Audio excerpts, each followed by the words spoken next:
All conflicts and disagreements in the world were not because George W. Bush was a cowboy who dropped the G's at the end of his words sometimes. The French and the Germans still hate, quote-unquote, Anglo-Saxon capitalism. NATO is still not going to send more troops to Afghanistan, even if Barack Obama asks very, very nicely. The anarchists are still going to riot in the streets. And in fact, those rioters reminded me of a story of Ronald Reagan when he was governor of California at a time in the 60s where there were protests all the time. He went to a meeting at the University of California, and a protest sprung up outside while he was there. His aides wanted to take him around the back to allied these people. He said, no, I'm going straight through them. They were kind of unwashed, sort of stereotypical hippies. Reagan got into his car. They started banging on the windows, yelling, "We are the future. We are the future." And the story goes that Reagan rolled down the window a little bit and said, well, in that case, I'll sell my bonds. So if those anarchists are the future in Europe, that would be a very good, very appropriate sentiment with regard to them as well. Now, I think, though, in general, Barack Obama has been pretty reasonable on national security policy. I don't think he has represented a fundamental break from Bush administration policy fairly portrayed, especially on the two wars in the Middle East that are so important. On Iraq, despite all of Barack Obama's rhetoric during the campaign, the substance of his position now is not that different from what Bush's position was by the end of his presidency. We're going to have 100,000 troops there on the ground through the end of the year, through the Iraqi election. We're going to draw down fairly rapidly after that, but there's still going to be up to 50,000 troops there in Iraq for years. Now, Obama says, and you always got to be careful because he's very tricky with language, he says they're not going to be involved in combat, but they will be involved in counterterrorism missions. Well, I'm sorry, but you don't do counterterrorism without combat. On Afghanistan, as Katrina pointed out, he is sending more troops there. This is absolutely the right call. Even though he would never say so, Barack Obama has learned the lesson from the surge in Iraq. You cannot win a war of counterinsurgency without having enough troops on the ground to secure the population, protect them from intimidation, create that space where they can reject the extremists and the terrorists, and then when that's happened, you can follow on after that with development and economic aid and hopefully improved governance. And this is exactly what Barack Obama is doing in Afghanistan. And the stakes there are very high. The Taliban is very strong in southern parts of the country. The insurgency is more complicated than just the Taliban. It's very strong in the east. And if we weren't there and just quit and left, that government would fall. Afghanistan would descend into chaos. The Taliban and its extremist allies would have a good chance of taking over again, if not the entire country, certainly large swaths of it.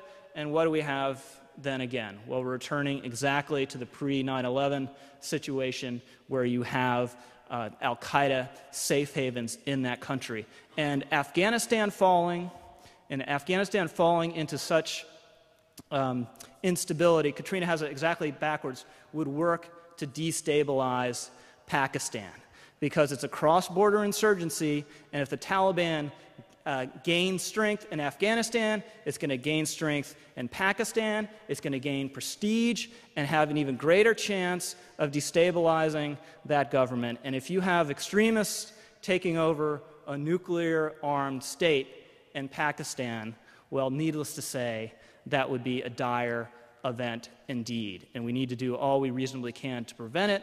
And Barack Obama, I praise him and give him credit for this, very responsible, is trying to avoid that. On counterterrorism, despite, again, some of the words and the fancy footwork, he's pursuing basically a middle course.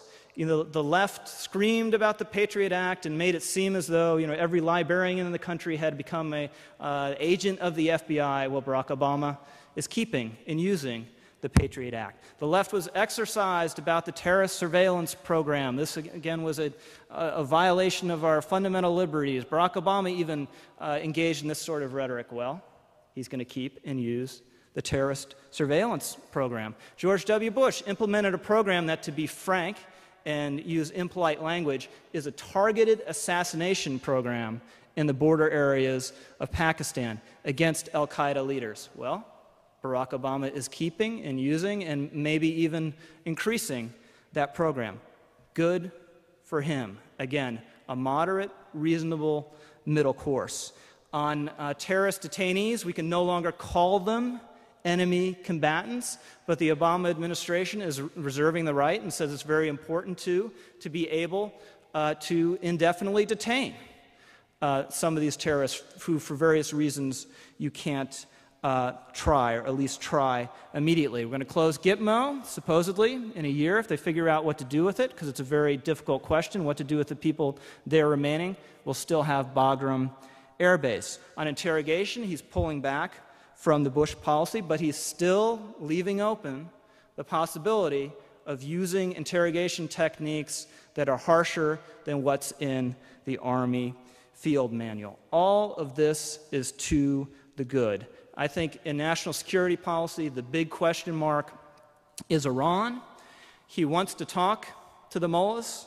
Fine, go ahead, talk to the mullahs, but I don't think whispering diplomatic sweet nothings into their ear is going to get us much of anything.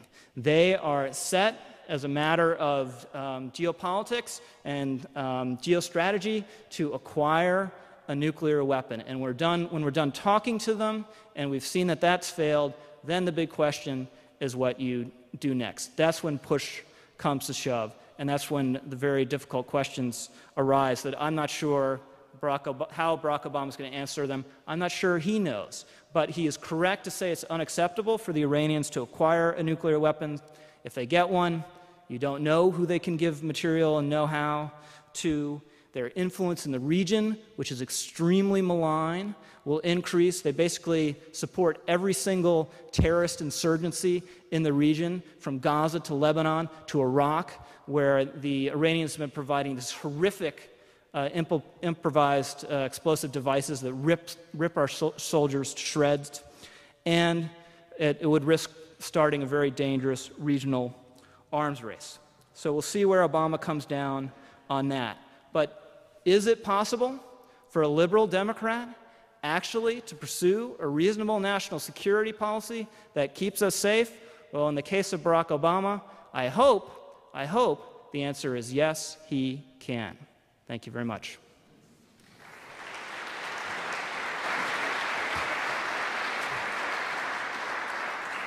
Katrina, you have a 5-minute rebuttal.